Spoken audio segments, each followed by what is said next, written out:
South ఇండస్ట్రీలో కమల్ హాసన్ కు మంచి ఫ్యాన్ ఫాలోయింగ్ ఉంది. తెలుగు, తమిళంలో ఆయనకు విపరీతమైన క్రేజ్ ఉంది.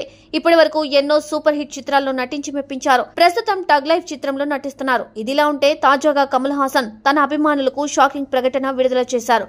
తను చేసే పనిని మెచ్చి ఉలగనాయగన్ వంటి ఎన్నో బిరుదులు ఇచ్చారని, ఇకపై తనను అలా బిరుదులతో పిలవకూడదని అన్నారు. కళ అంటే కళాకారుడు, గొప్ప కాదు అన్న తన అభిప్రాయమని, తాను ఎప్పటికీ స్థిరంగానే ఉండాలనుకున్నానని చెప్పుకొచ్చాడు.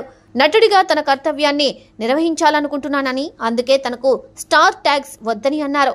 అయితే ఇలా ట్యాగ్స్ తొలగించడం ఇండస్ట్రీలో మొదటిసారి కాదు. గతంలోనూ పలువురు స్టార్స్ ఇలా తమ ట్యాగ్స్ తొలగించారు. 2021లో కోలీవుడ్ హీరో అజిత్ కుమార్ హఠాత్తుగా ఓ ప్రకటన విడుదల చేశారు. ఇక నుండి తనను వేరే టైటిల్స్ పెట్టి పిలవద్దని అభిమానులకు చెప్పాడు. భవిష్యత్తులో తన గురించి రాసేటప్పుడు అజిత్ కుమార్, అజిత్ లేదా ఏకే అని సూచిస్తే సరిపోతుందని అన్నారు. దీంతో అప్పట్లో అజిత్ ప్రకటన ఇండస్ట్రీలో పెను ప్రకంపనలు సృష్టించింది. తల, అల్టిమేట్ స్టార్, మిరట్టల్ నాయగన్ వంటి ట్యాగ్స్ ఉండేవి. ఇక ఇప్పుడు కమల్ హాసన్ కూడా తన స్టార్ ట్యాగ్స్ తిరస్కరించారు. అయితే ఇప్పుడు కమల్ ఇలాంటి నిర్ణయం తీసుకోవడానికి కారణమేంటి అంటూ నెట్టింట ఆరా తీస్తున్నారు ఫ్యాన్స్. ప్రస్తుతం సోషల్ మీడియా ప్రపంచంలో ఫ్యాన్స్ వార్ ఎక్కువగా జరుగుతుంది.